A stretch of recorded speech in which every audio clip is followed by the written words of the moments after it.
Hey, my name is Miguel, and I had a near-death experience that I want to share with you. It happened back in 2012, April the 26th. I was asleep, and all of a sudden I'm fighting for my life. And that battle was concentrated, focused on my eyes. It was right in my eyes, and I knew I had this knowledge, this certainty that if I would close my eyes, I would die. So I was fighting for not to close my eyes. I knew deep in my heart at that time that if I would close my eyes, I would die. I knew that I was going to die if my eyes would close. So I was fighting, and it was scary. It was scary because I knew what was going to be the outcome. All of a sudden, I just let it go because I couldn't fight anymore. And I saw my eyes closing. And when I felt that my eyes closed, something from my body left. And it left from this side of my body, this side of my back. And it went out like when you've got meat from the freezer and the ice at the bottom of the meat gets off. Pretty much that was the way I felt. That was my soul, of course, leaving my body. And at that point, I open my eyes, and what I see above myself, above me, it's like a jellyfish. It was a jellyfish, a huge jellyfish, like a cloud. But it was not a cloud. It was a colorful jellyfish that looked like a cloud. Different colors, okay? Not what people say, okay, when they had a near-death experience that they saw colors that you have never seen on planet Earth. That's a lie, okay? Don't believe those people who claim that they saw different colors. That's a lie, okay? The colors that I saw are the very same colors that you see on planet Earth right here, okay? The very same colors. Lots of colors. So this jellyfish, this cloud, was formed of lots of colors, okay? And I knew deep in my heart that jellyfish that was on top of me had a gate, or at least a hole. It was a gate, okay? And for some reason, he was raining out of that cloud, out of that jellyfish, colorful jellyfish. It was raining, and it was the rain that was falling onto my body, onto my face. But actually, I didn't have a body, but I'll talk to you about that later on the video. It was raining, but it was a very slow rain, like it was sparkling, okay? And that rain had music, okay? And that was not a crazy music that you have never heard on planet. That's a lie as well, okay? It was music that I could recognize, that I had heard on planet Earth, okay? But it was a quiet music, like a, but with a melody, okay? I would say like close to jazz, maybe, okay? Very quiet jazz. Yeah, I would say like very quiet jazz, okay?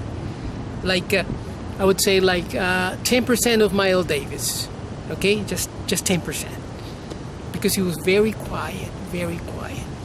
So for some reason, I had the feeling that I had no access to that gate, in that cloud, in that jellyfish. I had no access. So I saw the jellyfish, but I had no access. I knew it. So once I realized that I had no access, all of a sudden I'm transported to a new scenario. And that new scenario was a hospital room. It was a hospital room. And I was up in the ceiling. I was looking at everything that was going on in that room. And in that room was my mom, my sister, and she happened to be a sister that I do not have a good relationship with, okay? She was wearing jeans, okay? And there was a little girl that was touching the hospital bed, okay? There was a hospital bed in the middle, okay? And I couldn't see my brother, who I have an amazing relationship with, but I couldn't see him, but I knew he was right there, okay? His name is Carlos Ito. And there was a little girl, okay?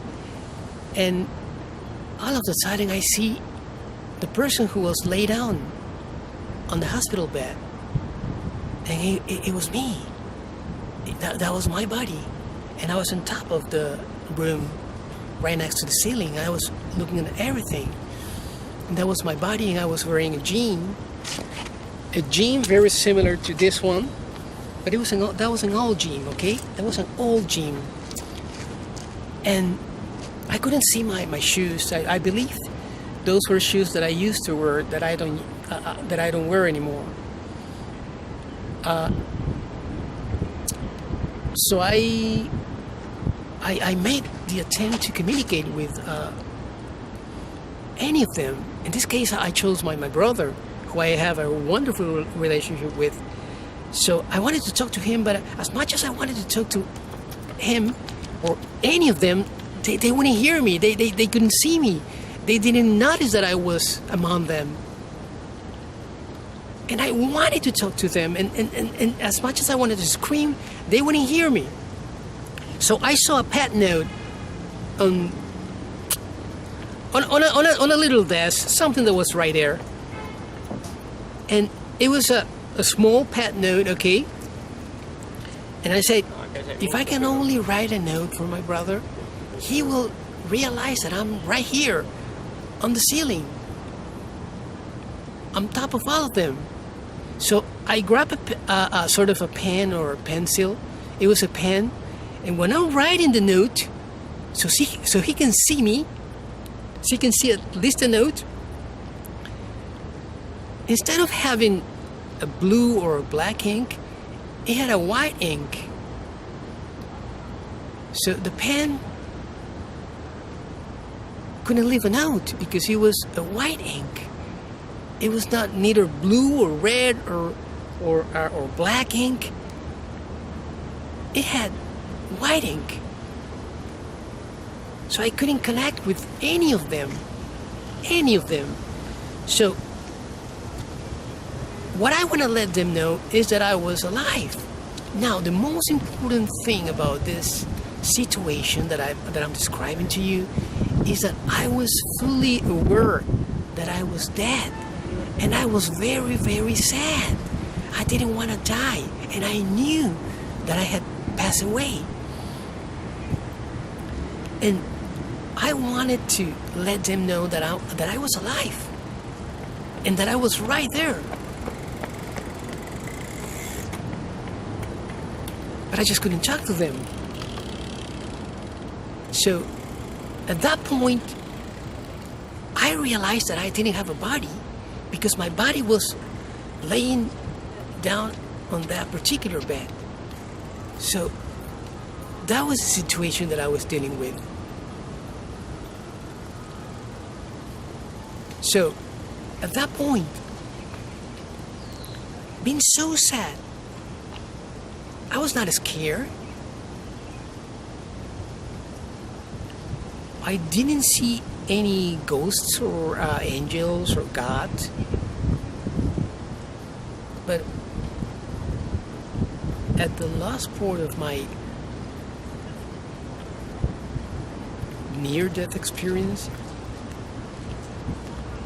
I see myself on the bed, and there was a doctor wearing a white robe, okay, and he had white hair, okay, and he has a mustache. It was white, totally white, okay, and he had a beard. Or he didn't have a beard. No, he didn't have a beard. He has a mustache, okay? White mustache, white hair, and a white robe. But he was a doctor. A doctor is supposed to wear a white robe, okay? So that was not confusing. And he was holding my head in his hands. And at that point, when he was holding my head, what was particular about that scenario, about that view, it was that I was face down. I was not face up. Because within the whole near-death experience at that particular hospital room, I was face up, laying down on the hospital bed. But when I saw this doctor holding my head, I was face down. And I remember that he had a thought in his mind. He just wanted to know that I was either dead or alive. He was going to make a decision. He was the one entitled to make the decision. Only him. He was about to make a decision. And when he is about to talk, I opened my eyes. My wife, she was laying down next to me on my bed on South Beach, Florida, Miami Beach. It was 3:30 in the morning, and I didn't know what happened. I was not aware of near-death experiences. I didn't know anything about that. Yes, I had a heart, I would say, intervention back in March 2008, okay? So it was just a cath, okay? It was very simple. Baptist Hospital, Kendall, South Miami. Dr. Roberts, he was the main doctor. But he told me I couldn't find anything, so that's the reason I didn't operate. You didn't have any surgery. But so I woke up. It was like 3:30 in the morning, and I can remember everything that happened to me. Now, just so you know, I'm a Christian man, okay? Jesus is Lord. My whole life is surrounded by the Christian life, okay? I just left church, First Presbyterian Church of Miami, First Miami, Directo. It's right there. Actually, the people you've been walking on the boardwalk, people leaving church right now. And as a Christian man, I didn't see any ghosts. I didn't see angels. I didn't see Jesus.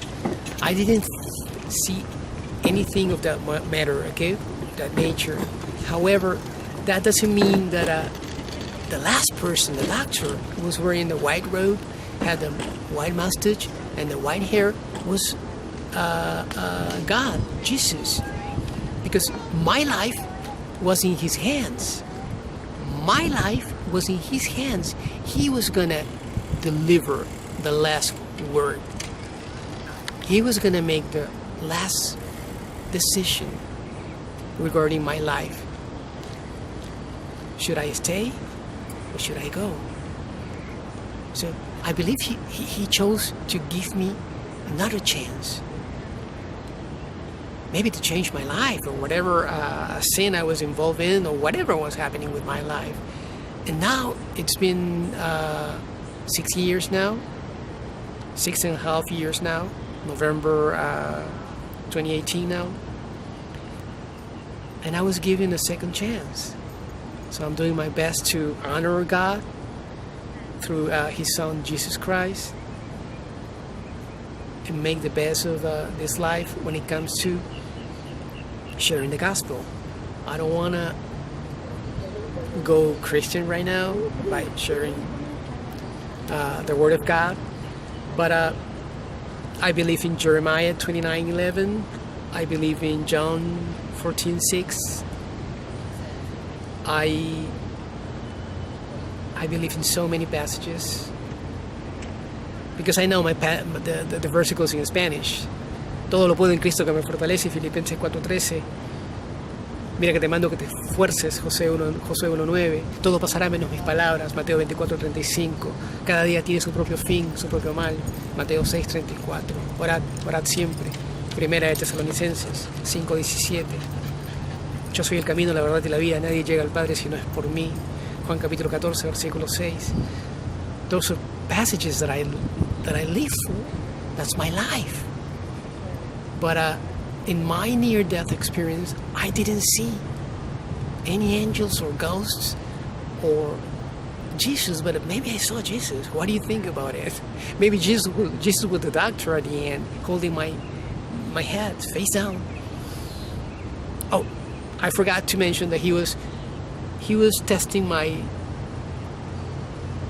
nose, if I was still breathing, okay, through my nose. That's what he was doing when he was holding my head. Well, that's it for now. I'll be back very soon. Okay, I'm really happy that I was able to share this near-death experience with you. God bless you all. Okay, even the people who are not a Christian, God bless you as well. Okay, bye-bye. See you. This is Miguel. Brickell, downtown Miami. Bye-bye. Florida.